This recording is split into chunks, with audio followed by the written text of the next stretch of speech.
Good to go, Glenn. Beautiful. Good morning. My name's Andrew D., and I'm an alcoholic. It's 20 years. This is a big deal. I think to be invited to speak ever is a privilege and an honor, and to be invited to represent Alcoholics Anonymous in front of a meeting that's been around in Detroit for 20 years is doubly so. So I'm very grateful to have been invited. Thank you to the Steves. I appreciate it. And here we go. So when I give a talk, I like to use the experience, strength, and hope format, because I was reading the Big Book, and if there's one thing you notice about the Big Book, more than half of the Big Book consisted of stories. And in fact, when Bob and Bill sat down early on, they found that when they would talk to an alcoholic about alcoholism and recovery and tell them what they should and should not do, the alcoholics did not respond very well to such an approach. But when they spoke to the alcoholic about their experience, how alcoholism has affected them, and how recovery has benefited them spiritually, physically, mentally, the alcoholic responded much better. So that's what I'd like to do. And I want to talk about my experience. And my experience is going to be different than a lot of yours, but there's going to be some similarities. That's what I've found when I've sat at these tables. And thank God for Alcoholics Anonymous, and by the power of this program and God, I haven't had to take a drink since December 14th, 2015. That happened to be my daughter's first birthday. And I think I'm going to start with this, and I normally don't, because I was thinking about it last night while I was lying in bed. And there's a picture of my daughter after she had eaten her cake, her blue cake for her first birthday, and it was covered. She was covered in it. And there's a picture of her in the bathtub. It looked like she had ate a Smurf, right? She was just totally covered in blue frosting. And she's got this ridiculous smile on her face, and it's a joyous photograph, and it should have been a joyous event. But because of my alcoholism, I was arrested that morning or that afternoon. I managed to get myself out of jail in just enough time to get home 2 hours late for the birthday party. And I was so distraught and disturbed from that experience that I brought a bag of alcohol into the house with me. And that's how I celebrated my daughter's first birthday, by drinking myself into oblivion, rather than being present for that beautiful moment. And every time I see that photograph of that perfect little girl standing in the bathtub covered in blue frosting, that should bring me nothing but joy, I've got this convoluted basket of emotions associated with that picture. And I make sure that I look at that picture every now and again, because I don't ever want to forget the moment that I realized that I needed help. Now, I realized that I was an alcoholic a long time before that. I used to have this unapologetic approach to alcoholism where I said, even though I know that I'm an alcoholic, I'm going to drink anyways. Even though I know that I'm an alcoholic, I'm going to drink myself to death. Even though I know how much pain and suffering my alcoholism is causing me and the people that I love, I'm going to do it anyways. And I don't want there to be any misunderstandings from anyone else or from myself. And I wrote in here, like I made my little chronological note so I don't forget some details. But there's a point in here where I write that I used to look in the mirror while I drank Jameson. And I would go into the bathroom, I would close the door with my bottle of whiskey, and I would look in the mirror, and I would actually angle it so I could look myself in the eyes while I was drinking, to that end.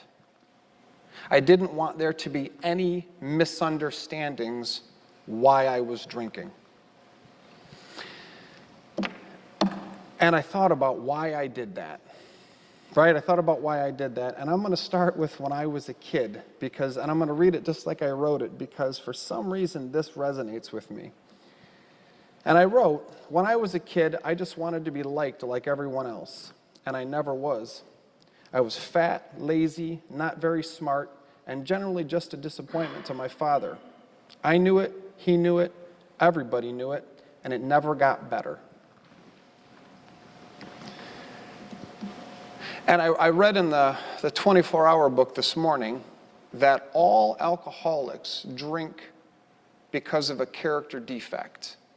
We continue to drink because we're attempting to cover up something wholly uncomfortable about ourselves. For some reason, when we take alcohol and drugs, it masks those deeply uncomfortable feelings that we have about ourselves. And I remember when I was a kid, my buddy Scott used to come over for sleepovers, and I don't know who suggested this idea first, if it was me or if it was Scott, but he said, I think it was him, he said, hey, let's have a drink of the stuff that's above the fridge. And it was Crown Royal. That's what my dad got for Christmas. We all had the Crown Royal bottles when we were kids, right? And I remember sneaking into the kitchen. It was dark. I remember like weird details. The clarity with which I remember stealing Crown Royal from above the fridge is a little startling. But I remember taking those drinks, and I remember the thought that I had. And it was, I love sleepovers. Like, for some reason, I associated having friends over to my house with having the opportunity to drink alcohol. And I was like 9 or 10 years old. I was very young. And I think that I liked it because the feeling that alcohol gave me replaced that feeling of self-loathing that I had at a very early age. And for me, that went on for a very long time. I remember always being generally uncomfortable. I remember drinking as a teenager. So it moved on from adolescence. My dad was an alcoholic. I went to Alateen. I was in Church Gratiot. Down in the stairwell, we used to smoke cigarettes. I don't know if you guys have been to Church Gratiot. And I remember those meetings. I remember those moments vividly. And I was with other kids of alcoholics, and it was just, it was very uncomfortable. My mom made me go. I didn't want to go. Alcohol has always been a pervasive and unpleasant part of my life. But it made me feel like nothing else made me feel, until I found drugs, of course. That was the next level stuff. So it progressed through adolescence. It progressed into my teenage years. And in my teenage years, I was one of those kids in high school that was known for being a troublemaker. I'm not sure if any of you can relate to that, but that was my experience. I started drinking, and I started getting what I thought was more popular, right? I started getting a group of friends who were terrible people, and together we justified one another's self-destructive behavior. That's what we did. And there was never any apologies. There was never any judgment. There was just a bunch of broken kids getting together, making horrible decisions, getting drunk in the morning. I mean, we're teenagers. We're not even out of high school. We're getting up. We're making percolated coffee, and we're getting smashed before. I mean, other kids are in second period. We're getting drunk. We're getting drunk on whiskey. Like, this is the real deal, man. So as a result of these horrifyingly bad decisions, I was thrown out of high school. So that started my long and illustrious journey into adulthood, successful adulthood. So for the next couple years, after I'd been thrown out of high school, I just wandered around with a couple of my other friends. We did very little productive living. We drank a lot. We stayed up all hours of the night. We slept at our respective parents' houses until 1, 2 o'clock in the afternoon. And again, here's where that disappointment. I remember feeling like a disappointment to my parents and to the people that loved me all the way through my teenage years. My feeling of inadequacy started when I was little, and it never got better. That's the thing. It always was there. And the only thing that I could do to combat those feelings of like, self-disgust was drugs and alcohol, and it made me feel better. And why wouldn't it, right? Like if you have to pick between feeling terrible about yourself or going to a thing that you know can immediately make you feel better, why wouldn't you pick it?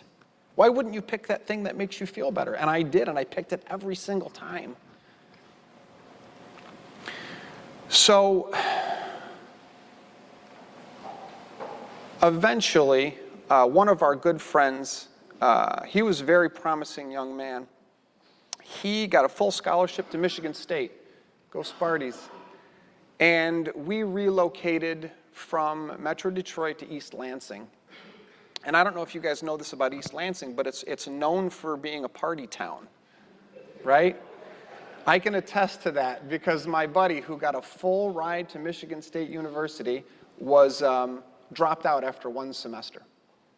One semester. We lasted a little longer, maybe a couple weeks into the second semester, because we had been introduced to marijuana, hallucinogens, and harder drugs by that point. And we all realized that we didn't need any of these things now. We didn't need school. We didn't need work. We didn't need a construct of any kind because we had all the answers. We're gonna change the world. We're gonna open a coffee shop and we're gonna spread the word, man, and we're gonna make a difference in this life. And that didn't work. That didn't work at all. So after dropping out of college and moving around Jackson, Michigan, the center of the state, that kind of area, we ended up getting in a lot of trouble. And our parents got together and they decided that the only thing that was going to save us was like a change, right? So they bought us one-way plane tickets to Phoenix, Arizona. And they went to Ark Surplus. I don't know if you remember the old Army supply store, and they bought us the big green duffel bags. They bought 3 of them, 3 one-way plane tickets and 3 green duffel bags. And they presented them to us, all on the kitchen table at my buddy Paul's house. And they said, you guys have 2 weeks. Whatever you can fit in these bags, you can take, and you're off to Phoenix. And we talked about moving out west, and we thought, that's a great idea. And they said, well, it's because in the wintertime, you guys will be homeless and you won't freeze to death. That was their logic. They picked someplace warm so the elements wouldn't murder us, which is practical. In hindsight, I mean, it was a pretty practical decision considering where we were at. So we moved to Phoenix, Arizona. And it seems like a lifetime ago. We had a great time. And I was out there for about 4.5 years. And when I moved to Phoenix, unsupervised, with a budding alcohol and drug problem, you can only imagine the degree to which my addiction and my bad choices escalated. The best one of us, Paul, he really invested himself in the lifestyle. And he shot himself about 3 years after I left Phoenix. And I didn't associate it with drugs and alcohol at the time, right? I didn't associate his suicide with drugs and alcohol. He was high on cocaine, LSD, alcohol, and some other chemicals. He was dressed in a pink muumuu. He had painted his ears white with whiteout. This is a true story that's on the coroner's report. And had marked himself with words and sayings all over his body. Horrible things, shame, and things of that nature. And he killed himself. This is the guy that was Business Professional of America, full ride to Michigan State University. He was like this perfect human, right? And drugs and alcohol destroyed him summarily in like 8 years. Just destroyed every good thing that he had to offer. And it wasn't until I got sober that I realized that this program, 12 Steps, Alcoholics Anonymous, could have not only saved his life, but offered to the world all of the great potential that kid had. You know what I mean? I mean, realistically, that's what it all comes right down to. They say don't quit before the miracle happens, and they say that people die every day in this program, and we take it for granted, right? Or outside of this program, but this is a pernicious disease, and it takes people every single day. every single day. And if it can take Paulie, it can take anybody. Well, I decided, though, that I wanted to do something with my life. I call it the revelation on Apache, because I was walking down Apache Boulevard in Phoenix, Arizona. I had my backpack on, and all of my possessions, my worldly possessions, were in my backpack. And I had Birkenstocks on my feet, right? My old beat-up Birkenstocks, and I'm walking down Apache. And my head was always down when I walked. And I walked everywhere because I didn't have a car, because I didn't have any money, because I didn't have a job, because I was a bum, right? And I remember thinking to myself, all these years, we were convinced that we were right. All these years, we were convinced that we had a secret that nobody else had. And that secret was drugs and alcohol, of course, right? That's a terrible secret. I'm not sure if you guys are aware, it's a terrible secret. And I was walking down the street, and I stopped dead in my tracks. And I looked down at my feet. It was like 112 degrees, and I was just boiling. And I said, maybe I'm wrong about like all of this. Like maybe I'm wrong about everything. And it wasn't maybe 2 weeks that after like 4 years, I called my parents and I said, I hadn't talked to my parents in a long time. I was still a little bitter about the duffel bag, right? And I called them. I said, hey man, I'm thinking I might make a go of it.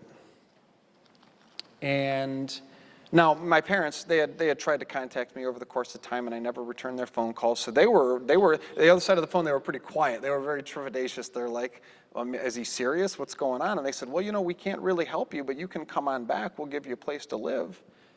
And I said, that's cool. I said, I think I'd like to become a nurse. I think I'd like to go to nursing school, which is just outlandish. Who knows where that came from? But I was like, what the hell? I'll give it a run.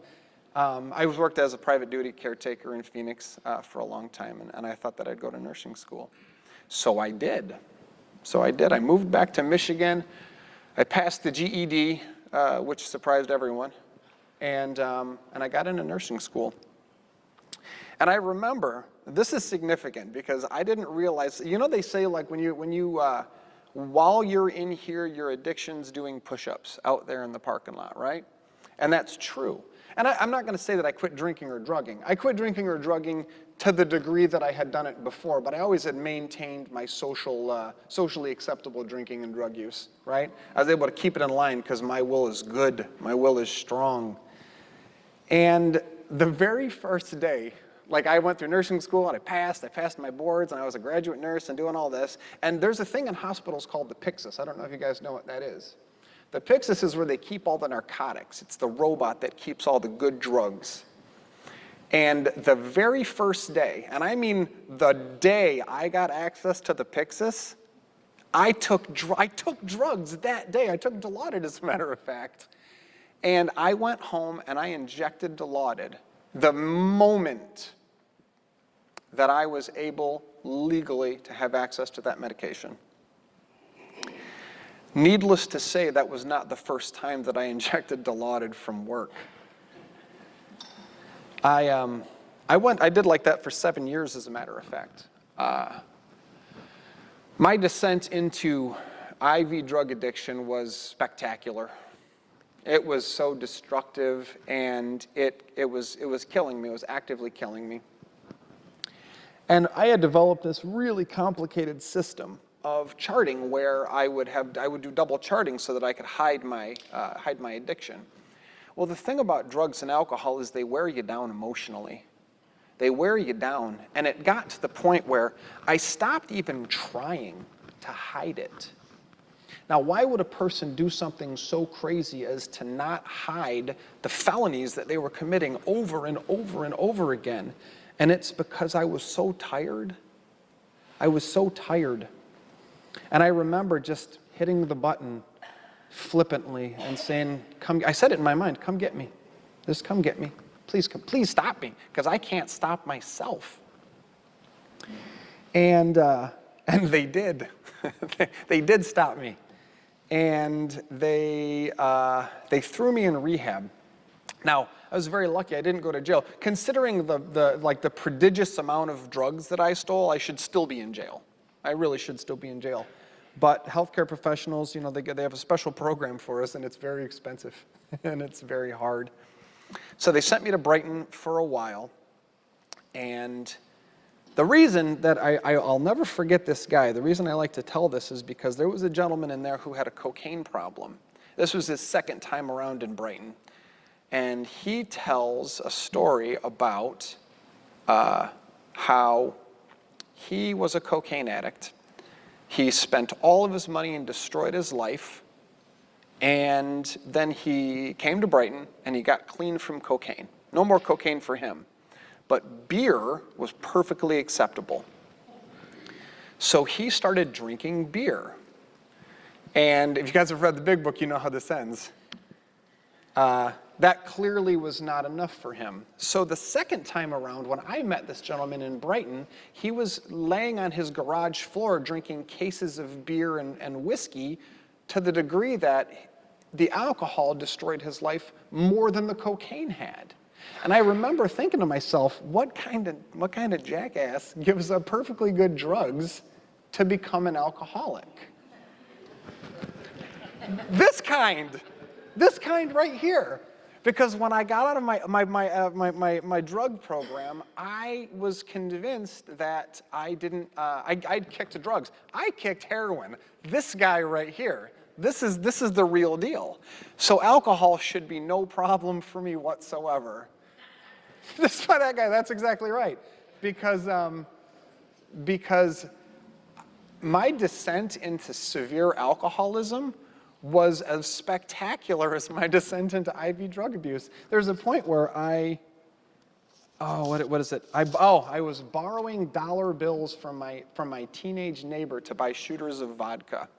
So suffice it to say, things got real bad, right?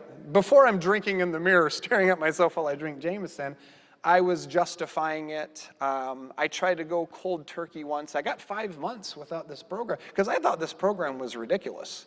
And I don't know if maybe there's some newbies in here that you're not really sure about the program. This program is amazing. And if you think you can go it alone, I mean, good luck, man. Good luck. I couldn't. And about 5 months into it, we went to Myrtle Beach, me and my wife. And I'm like, I'm 5 months sober. I'm doing this on my own. Again, my hubris, my ego told me that I'm different somehow than all you lot. And I can do it on my own. But if you've ever been to Myrtle Beach, my buddy Chad has, there's just alcohol everywhere. There's alcohol people are walking down the street drinking martinis. There's billboards. There's people, they're just walking. They got little carts. They hand it to you. Well, my weak sobriety could not hold up to Myrtle Beach. So I ended up staying with some friends. I drank 2/5 of alcohol out of their refrigerator, all of their booze, made a fool of myself, vomited all over their upstairs and on my 3-year-old child to boot, and made an absolute fool of myself, as I'm sure you can imagine. Well, that was demoralizing. That was absolutely demoralizing. So then the drinking really got dark. Because at that moment, or not long after that, I realized that alcohol was no different than the Dilaudid. And I was a full-on, stone-cold alcoholic. And like everything else in my life, I thought, well, I'm going to go big. This is what I'm going to do. I'm an alcoholic now. And I'm going to live my life according to the principle that not only am I an alcoholic, but I am an unapologetic alcoholic. And I'm going to drink as much as I want, whenever I want, with whomever I want, or with no one at all. And if my wife or my kids or my coworkers or my friends or anybody doesn't like it, there's the door, because I can drink alone. And I will drink alone. In fact, I prefer to drink alone because very few people can keep up with me. And then there's all that talking. Who wants that? I just want to get smashed. I want oblivion. And for a former junkie, like when you're an IV drug user, oblivion is like your thing, right? Like, I mean, nothing puts you down quite like heroin. So the amount of alcohol that it required to get me to that place, you guys know, it was a staggering amount. And as a result, I started having some health problems. I was a 30-some-year-old guy, and I was the clinical manager of a hemodialysis unit, right? And I would just roll into work whenever I felt like it. I was like 280 pounds. I stunk like booze. No one respected me. I was that boss, right? I was disgusting. I hated myself so much. But we had to get liver's enzymes drawn every year. Healthcare professionals, just so we don't have hepatitis. It's a thing that we have to do.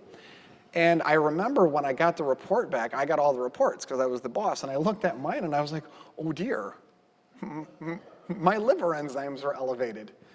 And immediately, I'm a healthcare, I've been a nurse 15 years, I know full well that this is because I'm a stone cold alcoholic, but clearly it was a lab error. Clearly it was a lab error. But just to be safe, I figure I'm going to give it 2 weeks. I'm going to give 2 to 3 weeks. I'm not going to drink anything. It was a very difficult 2 weeks, by the way.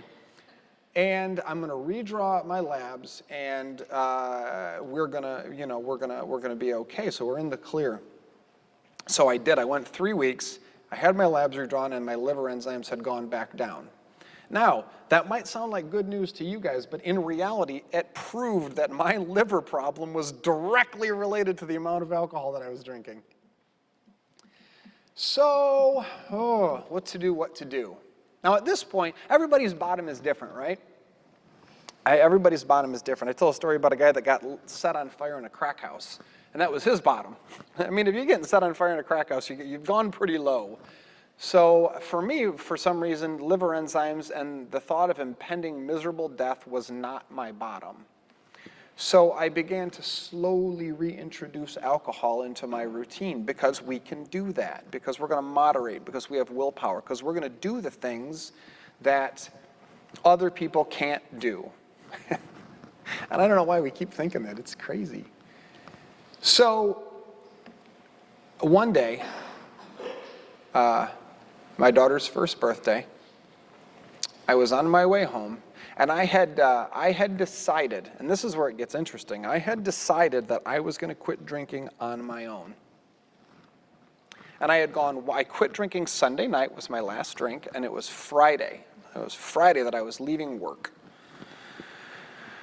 And Friday, I was real anxious. I mean, you guys have been 4 or 5 days without alcohol, you get a little squirrely. And I'm on 94, and I'm coming home, and I'm stuck in traffic, and the weather sucked. So I decided that I was going to take a side street.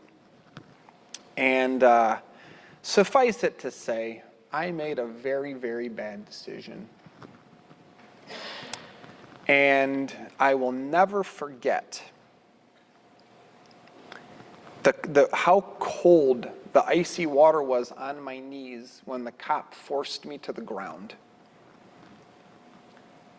And the handcuffs were cold. And it was all very mechanical for them. It wasn't, I mean, these guys didn't realize what they were doing to me. I don't think they cared. These guys didn't understand that I was getting sober. Guys, I'm taking care of it. Don't worry about it. But they didn't care.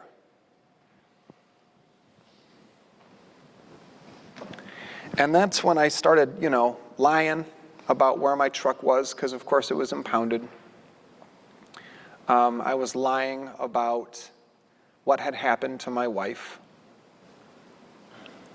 I was lying about why I was suddenly so withdrawn, because I was probably going to jail, right? And I knew all these things, but I didn't tell my wife. I didn't tell anybody. My brother knew because he came and picked me up from the police station. And there's a saying in the book, pitiful and incomprehensible demoralization. At that moment, when my knees hit the icy concrete on Harper Avenue, downtown Detroit, I was suffering from pitiful and incomprehensible demoralization. And I don't know why that was the day. Because Lord knows, at this point, I'm 15 years of severe drug and alcohol use. I've been in jail before. Things have gotten real, real bad before. But for some reason, that was the day. That was the day that my demoralization was the most acute. So I got home, I got wasted, I destroyed my wife's cherished memory of my daughter's first birthday. I woke up in the morning so sick. And I called my best friend who was sober for about 8 years, and I said, you need to take me to a meeting. Again, silence on the other end of the line, because he never thought that he was going to hear me say that. And the reason it's significant is because I tried it on my own. I tried to moderate. I tried to control it. I tried to adjust it. I tried to augment it. I tried everything, and I failed spectacularly every single time. But for some reason, you guys give me the strength to not take a drink today. And I don't know why that is. I'm a medical professional. This is empirical data, we call it. No one really understands why, but if you look at it over and over and over and over and over again, it works. I don't know why it works. No one knows why it works. But for some reason, you guys make me not want to take a drink today. And we're going to move on to the strength portion of our talk today, because that's what this is. See, that's what this is for me. I get all squirrely when I talk about strength. I talk about the program because I'm a desperate alcoholic. Before Alcoholics Anonymous, I would have been thrown in prison or an asylum or shot, because a guy like me was, what's the word that they use? Irreparable or completely hopeless alcoholic. That's the word. I'm a hopeless alcoholic. And I want to read this. It's from page 164 in the book. And it says, we shall be with you in the fellowship of the Spirit, and you will surely meet some of us as you trudge the road of happy destiny. May God bless you and keep you until then. Alcoholics Anonymous, page 164. And I don't know why Bill W. chose the words that he did, but I know he chose some good ones. And trudge the road of happy destiny. See, just those few words, there's a lot in there for me. There's a lot in there. Because if there's one thing I don't think we talk about enough, it's happiness in recovery. See, we're all here because we want to be sober, right? We're all here because we want to not drink and destroy ourselves. But if we don't replace, like I was talking about earlier, those negative emotions have to be replaced with something. We replaced those negative emotions with drugs and alcohol. I want to replace those negative emotions with something that makes me feel good about this journey that I'm on. I want to replace those negative emotions with something that makes me want to get up in the morning. I'm at 8 o'clock in the morning in a gymnasium at a church. I'm nervous as hell, but I couldn't be happier because I'm here with you guys. My best friend is sitting over there. He supports me in everything that I do, no matter what. He's always there for me. And not because he's my drinking buddy, because he's a person that is actually invested in the quality of my life and I in his. Big fella over there, God willing, tomorrow gets 1 year of sobriety. Don't do anything stupid, please. And we couldn't, that's the big one. That's the big one, right? The thought of him getting a 1 year coin, it makes me sick with pride. It makes me want to cry, because I have found something in this fellowship, I have found something in this program that makes me, the thought of taking a drug or a drink in comparison to the way this program and these people make me feel, it's inconceivable to me. And like all of you, maybe, I have cravings. Like all of you, I have really, really bad days where I say, you know what? This is really hard. Life on life's terms is tremendously difficult. And all I got to do is make a phone call. All I got to do is go to a meeting. All I got to do is meet people in the fellowship and have a conversation. And I'm telling you what, usually the craving passes before or the negative feeling passes before I even get to that point. But if it doesn't, I have those people, and invariably it goes away. So for me, the strength, experience strength and hope, right? The strength comes from this fellowship for me. That's where my strength comes from my tribe, from my people, from being able to contribute something to this program, to feel like I'm a positive part of something that saves so many people. 20 years, this place with no money, with no corporate structure, with no, really ultimately no form of any kind has maintained for 20 years this one meeting in this one city. And this story can be repeated ad infinitum all over the world because people are dedicated to this program. Because this is the strength. For me, this is the rock. And I wouldn't know what to do without it because I am hopelessly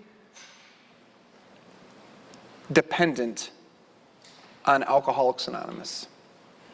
I was hopelessly dependent on drugs, and I was hopelessly dependent on alcohol. And people will say these silly things like, well, you're just replacing one addiction for the other.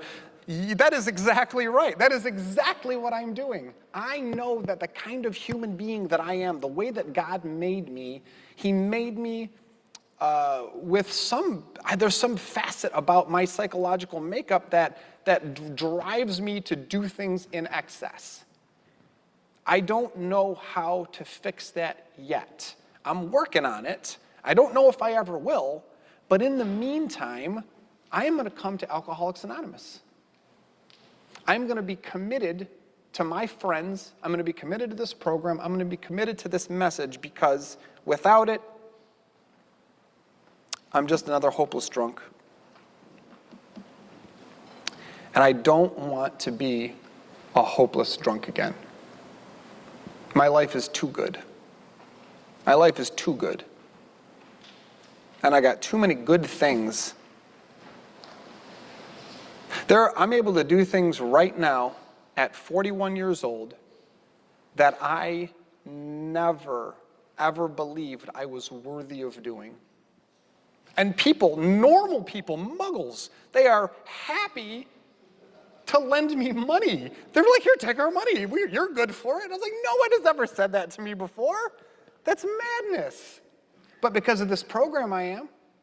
Because of this program, I'm going to pay that money back. I'm going to pay them their interest too. And I'm going to thank them for the opportunity.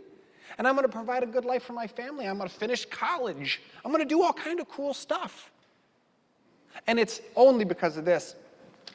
And this is the hope. Now we're into the hope. We're moving right past strength into hope because this is where it gets, for me, this is where it gets good. That was my experience, and it was dark. This is my strength, and it has yet to disappoint me. Quite the contrary, at every single opportunity, this fellowship has surprised me and reassured me in ways that I could never have imagined or conceived of before. I read something on Facebook, and I know this, who would quote Facebook, but it says, I didn't grow up having role models. I grew up having people I didn't want to be like and seeing situations I'd never want to be in. Not all of us are dealt the right cards, but that doesn't mean you can't reshuffle your deck for a better outcome. I firmly believe in the idea that a person's circumstance can change. Like, I firmly believe in it. I think that we are fundamentally what we are, but I don't think that we have to interact with the world. And we have that self-talk, right? I'm just this, or, oh, that's just the way I am, or, oh, God made me this way, right? So we automatically just offer that up to the universe and say, I'm not going to I'm not going to try to overcome this obstacle because there's something fundamental about me that will prevent me from doing it. And I'm calling BS on that. That's what I'm doing. Because somebody else out there in the world feels the same way that I do about it. Somebody else out there in the world feels that no matter what situation you've been given, with the right attitude, with the right support, with the blessings from God, man, I wouldn't be here without dumb luck. I'll tell you that right now. But every opportunity that God puts in front of me, he's asking me, he's like, do you want to participate? Do you want to participate? It's like a parent. It's like he's like a cranky dad. He's like, look, if you make $2,000, I'll give the other $2,000 for the car. I'm not giving you the $2,000 for the car until you make the other $2,000 yourself. It's not because I can't, it's because I won't. And God is telling me all the time, if you do X, Y, and Z, I'll do this. And you know what? Every single time he's done it. And then he throws an extra $500 in for gas because, you're doing good, son, I'm proud of you. Right? I fundamentally believe that if we stop that negative self-talk and say it's not just about being sober, that is the most important part. Don't let me detract from that fundamental point. You absolutely have to stay sober. Do not take that first drink. Go to meetings and read the literature. Boom, period, end of story. Start there. And if you are doing those things, there is nothing to say that you can't be happy. And I'm going to tell you what, you're a hell of a lot less likely to take a drink if you are. I am. If I look at my life and I'm just thrilled to pieces at all the wonderful stuff that's going on, when I look at a bottle of Jameson or I see a commercial for an ice cold beer on a hot day, my body says that would be awesome. But my brain has to say, no, dude. If you drink that, then all of this good stuff that you're accomplishing, that God is helping you with, is going to go away. But if I don't have a bunch of good stuff to look at, I don't know, maybe I'll be less likely to fight that urge, that craving. I'm just saying. And the last thing, one of the things that made me feel thunderstruck when I came into this program, I was sitting there. I had not gone to jail yet. I was sober for like 5 months before I went to jail. So let me tell you, the first 5 months of sobriety with the sword of jail dangling over your head is really bad. It's really, really bad. And I went to an Alcoholics Anonymous meeting. It was at the Alano Club, and somebody said, you never have to feel that way again. And when I tell you, I grabbed onto that like a drowning man grabs a life preserver. I said, I don't want to feel like this ever again in my life. The demoralization, the internal emotional suffering was almost too much to bear. So you don't ever have to feel that way again about drinking, about the things that made you feel like you had to drink in the first place. You only get one round, so please just be happy. Maybe for the first time in your life, but there's no time like the present. I don't know your stories. I don't know anybody's stories. Maybe you're 2 weeks sober coming in here. I don't know. Maybe you're 10 years sober. Maybe you're looking at your life and you're saying, I'm just not happy. I implore you, if you have the opportunity, if you identify something in your life that is nagging at you, that's eating at you, that's picking at you, that you feel like, I don't care if it's right or wrong, if it's that one thing that picks at you, do something about it. Do something about it. Stay sober, come to Alcoholics Anonymous meetings, and you only get one life. And I'm a lot more aware of my mortality since I've been sober. And I'm trying not to be panicked about it because I pissed away half my life, but I'm sitting here thinking to myself, I still got a lot of time left to make a good run, to do something good with it. And that's what I want to do. So I am deeply honored and grateful that you guys have let me share today. I hope I didn't bore your pants off. Thank you so much to the Steves for having me, and one day at a time.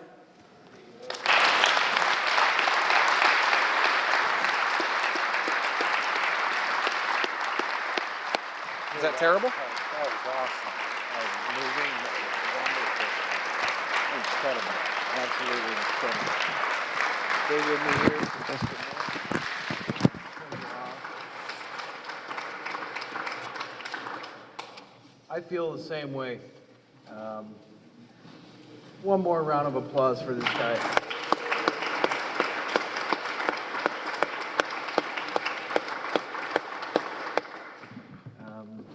It's this group's tradition to present our speaker with a token, and I mean a token because that was awesome. A token of appreciation.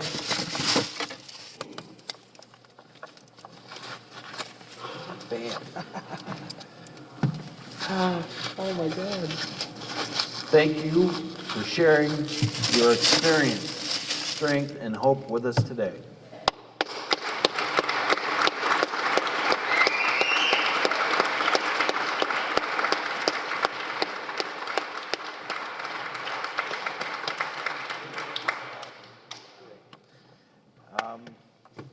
One more thank you to my smoking hot wife for putting up with me and letting me do all this. I love her to death, and I wouldn't have her without this program. So thank you, God. Thank you, people.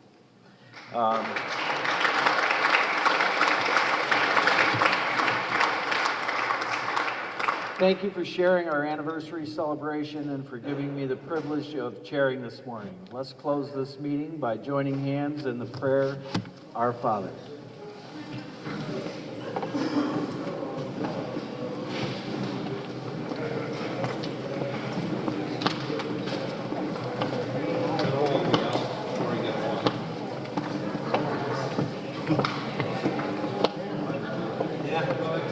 Shoot your buddies. I kill them too.